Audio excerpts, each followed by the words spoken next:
Hi friends, welcome to my YouTube channel. ನಾನು ಇವತ್ತು ತೊಗೊಂಡು ಬಂದಿರೋ ರೆಸಿಪಿ ಕೈಮಾ ಸಾಂಬಾರ್. ಕೈಮಾ ಸಾಂಬಾರು ಎಲ್ಲರೂ ಮಾಡಿರ್ತೀರ. ಕೈಮಾ ಉಂಡೆಗಳು ಒಡೆದೋಗ್ಬಿಡುತ್ತಲ್ವಾ, ಅದು ಕೈಮಾ ಉಂಡೆ ಒಡಿದೇ ಇರೋ ಥರ ಹೇಗೆ ಮಾಡೋದು ಅಂತ ನಾನು ಇವತ್ತು ತೋರಿಸ್ಕೊಡ್ತೀನಿ. ಅದರಲ್ಲೂ ಇದಕ್ಕೆ ಇದ್ಕದ ಬೇಳೆ ಹಾಕಿದ್ರೆ ಇನ್ನೂ ಟೇಸ್ಟ್ ತುಂಬ ಚೆನ್ನಾಗಿರುತ್ತೆ. ಇವತ್ತು ಇದ್ಕದ ಬೇಳೆ ಜೊತೆಗೆ ಕೈಮಾ ಹಾಕಿ ಹೇಗೆ ಕೈಮಾ ಸಾಂಬಾರು ಮಾಡೋದಂತ ನಾನು ತೋರಿಸ್ಕೊಡ್ತೀನಿ. ನಾನಿಲ್ಲಿ ಅರ್ಧ kg ಕೈಮಾ ತೊಗೊಂಡಿದ್ದೀನಿ. ಅರ್ಧ kg ಕೈಮಾಗೆ ಇವಾಗ ನಾನು ತೋರಿಸ್ತಾ ಇರೋದು ಮಸಾಲೆ ಬಂದು ಕೈಮಾ ಉಂಡೆಗೆ ಮಾತ್ರ, ಸಾಂಬಾರ್ಗಲ್ಲ ಇದು. ಕೈಮಾ ಉಂಡೆಗೆ ಒಂದು ಚಿಕ್ಕದು ಕಾಯಿ ಹೋಳು ಬರುತ್ತಲ್ಲ, ಆ ಕಾಯಿ ಹೋಳಲ್ಲಿ ತೆಂಗಿನಕಾಯಿ ತೊಗೊಂಡಿದ್ದೀನಿ. ಒಂದು ಸ್ವಲ್ಪ ಲವಂಗ, ಒಂದೆರಡು ಪೀಸ್ ಚಕ್ಕೆ, ಒಂದು ಗೆಡ್ಡೆ ಬೆಳ್ಳುಳ್ಳಿನ ಸಿಪ್ಪೆಲ್ಲ ತೆಗ್ದು ಇಟ್ಕೊಂಡಿದ್ದೀನಿ. ಒಂದು ಇಂಚಷ್ಟು ಶುಂಠಿ, ಒಂದು ಈರುಳ್ಳಿ, ಕೊತ್ತಂಬರಿ ಸೊಪ್ಪು, ಇದಿಷ್ಟುನು ರುಬ್ಬಕ್ಕೆ. ಇದು ಕೈಮಾಗೆ, ಸಾಂಬಾರ್ಗಲ್ಲ. ಖಾರದ ಪುಡಿ ತೊಗೊಂಡಿದ್ದೀನಿ, ಸಾಂಬಾರು ಪೌಡರು, ರುಚಿಗೆ ತಕ್ಕಷ್ಟು ಉಪ್ಪು, ಒಂದು ಮೊಟ್ಟೆ ತೊಗೊಂಡಿದ್ದೀನಿ, ಒಂದು ಚಿಕ್ಕ ಬೌಲಲ್ಲಿ ಹುರ್ಗಡ್ಲೆ ತೊಗೊಂಡಿದ್ದೀನಿ. ಇವಾಗ ಕೈಮಾ ಉಂಡೆ ಮಾಡ್ಕೊಳ್ಳೋಕ್ಕೆ ಮೊದಲು ನೋಡಿ, ಇಲ್ಲಿ ಹುರ್ಗಡ್ಲೆ ತೋರಿಸಿದ್ನಲ್ಲ, ಈ ಹುರ್ಗಡ್ಲೆ ಮಾತ್ರ ಮಿಕ್ಸರ್ ಜಾರ್ಗೆ ಹಾಕಿ ಫೈನ್ ಪೌಡರ್ ಮಾಡಬೇಕು. ಫುಲ್ಲು ಪೌಡರ್ ಮಾಡ್ಕೋಬೇಕು. ಇವಾಗ ನೋಡಿ, ಫುಲ್ ಪೌಡ್ರ್ ಆಗಿದೆ ಇವಾಗ ಇದು. ಇವಾಗ ಇದನ್ನು ನೋಡಿ ಒಂದು ಮಿಕ್ಸಿಂಗ್ ಬೌಲ್ಗೆ ಹಾಕೋತಾ ಇದ್ದೀನಿ. ಇವಾಗ ಇದೇ ಜಾರ್ಗೆ ನಾನಿಲ್ಲಿ ತೋರಿಸಿದ್ನಲ್ಲ ಕೈಮಾ ಉಂಡೆಗೆ ಈ ಮಸಾಲೆಲ್ಲ ಹಾಕ್ಕೊಂಡು ನುಣ್ಣಗೆ ರುಬ್ಕೊಂಡು ಬರ್ತೀನಿ. ಇವಾಗ ನೋಡಿ, ಕ್ಲೀನಾಗಿ ರುಬ್ಕೊಂಡು ಬಂದಿದ್ದೀನಿ. ಈ ರುಬ್ಬಿರೋದನ್ನು ನಾನು ಇಲ್ಲಿ ನೋಡಿ, ಇಲ್ಲಿ ಹುರ್ಗಡ್ಲೆ ಹಾಕಿದ್ನಲ್ಲ ಅದೇ ಬೌಲ್ಗೆ ಹಾಕೋತಾ ಇದ್ದೀನಿ. ಇವಾಗ ಇದಕ್ಕೇ ಒಂದು ಮೊಟ್ಟೆ ಹಾಕೋತಾ ಇದ್ದೀನಿ. ಈ ಮೊಟ್ಟೆ ಹಾಕೋದ್ರಿಂದ ಕೈಮಾ ಉಂಡೆ ಸಾಂಬಾರಲ್ಲಿ ಎಲ್ಲ ಚಿಂದಿ ಆಗಲ್ಲ, ಒಡೆಯಲ್ಲ, ಉಂಡೆ ಹಾಗೇ ಇರುತ್ತೆ. ಅದಕ್ಕೇ ಮೊಟ್ಟೆ ಹಾಕೋದು. ಇವಾಗ ಇದಕ್ಕೇ ನಾನೊಂದು ಸ್ವಲ್ಪ ಉಪ್ಪು ಹಾಕೋತಾ ಇದ್ದೀನಿ. ಹಾಗೆ ಖಾರದ ಪುಡಿನೂ ಇದಕ್ಕೇ ಹಾಕೋತಾ ಇದ್ದೀನಿ. 1.5 ಸ್ಪೂನಷ್ಟು ಖಾರದ ಪುಡಿ ಹಾಕ್ಕೊಂಡಿದ್ದೀನಿ. ಇದನ್ನೆಲ್ಲ ಫಸ್ಟ್ ಒಂದು ಸಲ ಮಿಕ್ಸ್ ಮಾಡೋಣ. ಇವಾಗ ನೋಡಿ, ನಾನು ಫುಲ್ ಮಿಕ್ಸ್ ಮಾಡಿಲ್ಲ, ಸ್ವಲ್ಪ ಒಂದು ಅಳತೆಲಿ ಮಿಕ್ಸ್ ಮಾಡ್ಕೊಂಡಿದ್ದೀನಿ. ನಾನು ಇವಾಗ ಇದಕ್ಕೇನೆ ನನ್ನ ತೊಳೆದಿಟ್ಕೊಂಡಿದ್ನಲ್ಲ ಕೈಮಾ, ಅದನ್ನು ಹಾಕೋತಾ ಇದ್ದೀನಿ.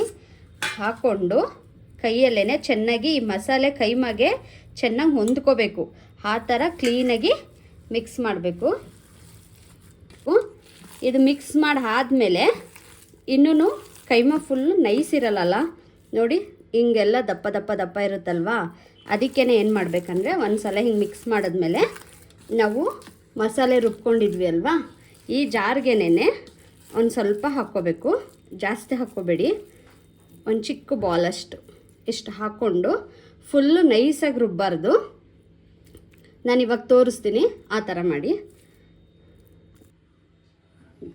ಇವಾಗ ನೋಡಿ, ಜಸ್ಟ್ 2 ಸೆಕೆಂಡ್ ಅಷ್ಟೇ ಈ ಥರ ಮಾಡಬೇಕು.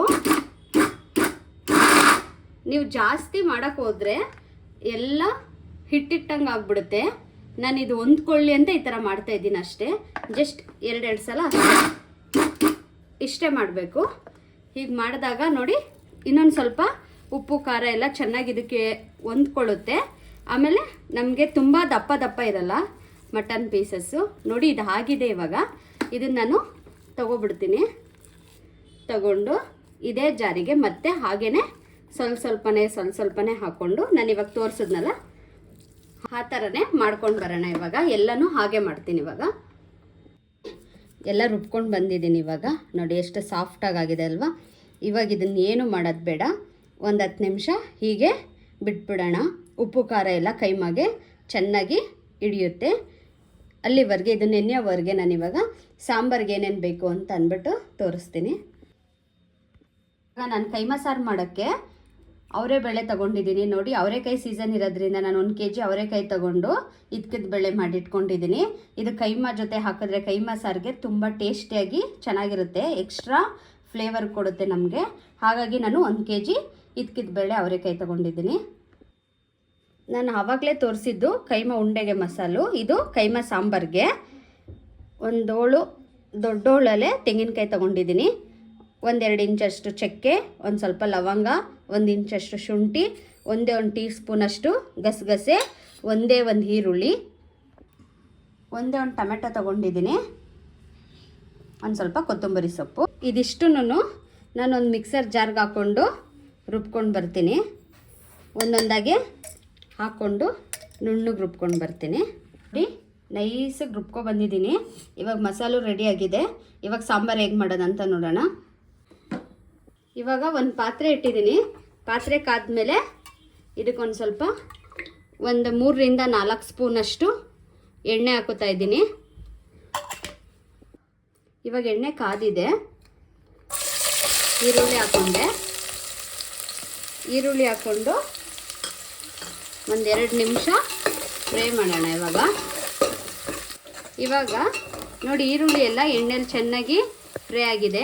ಇವಾಗ ಇದಕ್ಕೇ ಒಂದು ಸ್ವಲ್ಪ ಕೈಮಾ ಜೊತೆ ಫ್ಯಾಟ್ ಇತ್ತು, ಆ ಫ್ಯಾಟ್ನ ಇದಕ್ಕೆ ಹಾಕ್ಕೊಂಡು ಎಣ್ಣೆಲಿ ಇದನ್ನು ಚೆನ್ನಾಗಿ 1-2 ನಿಮಿಷ ಚೆನ್ನಾಗಿ ಬಾಡಿಸೋಣ.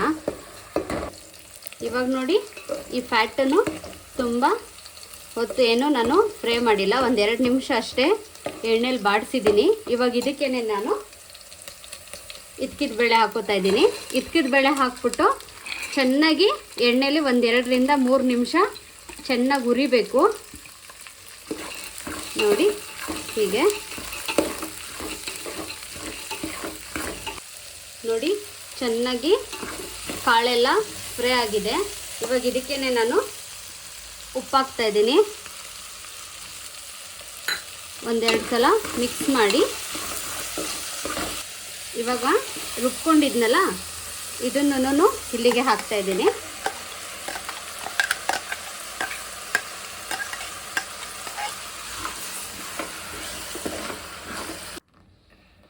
ಇವಾಗ ಇದಕ್ಕೆ ನೋಡಿ 2 ಸ್ಪೂನು ಖಾರದ ಪುಡಿ ಹಾಕ್ತಾ ಇದ್ದೀನಿ ನಾನು, ಸಾಂಬಾರ್ ಪೌಡರು ಹಾಕಿ ಚೆನ್ನಾಗಿ ಮಿಕ್ಸ್ ಮಾಡೋಣ.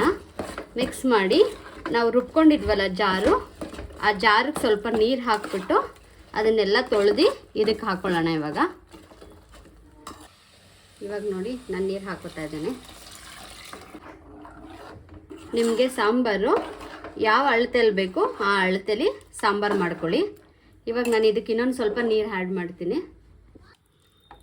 ಇವಾಗ ನೋಡಿ ನಾನು ಇನ್ನೊಂದು ಸ್ವಲ್ಪ ನೀರು ಹಾಕ್ಕೊಂಡಿದ್ದೀನಲ್ವಾ, ಈ ಅಳತೆಯಲ್ಲಿದೆ ಸಾಂಬಾರು. ಇದು ಒಂದು 5ರಿಂದ 10 ನಿಮಿಷ ಚೆನ್ನಾಗಿದು ಕುದಿಬೇಕು. ಆವಾಗ ಕಾಳು ಚೆನ್ನಾಗಿ ಬೆಂದು ರಸ ಬಿಡುತ್ತೆ. ಈ ಟೈಮಲ್ಲಿ ನೀವು ಉಪ್ಪು ಖಾರ ಬೇಕಂದರೆ ಚೆಕ್ ಮಾಡಿಕೊಂಡು ನಿಮಗೆ ಖಾರಕ್ಕೆ ಏನು ಬೇಕು ಅನುಗುಣವಾಗಿ ನೀವು ಇನ್ನೊಂದು ಸ್ವಲ್ಪ ಖಾರದ ಪುಡಿ ಬೇಕಂದರೆ ಹಾಕ್ಕೋಬೋದು.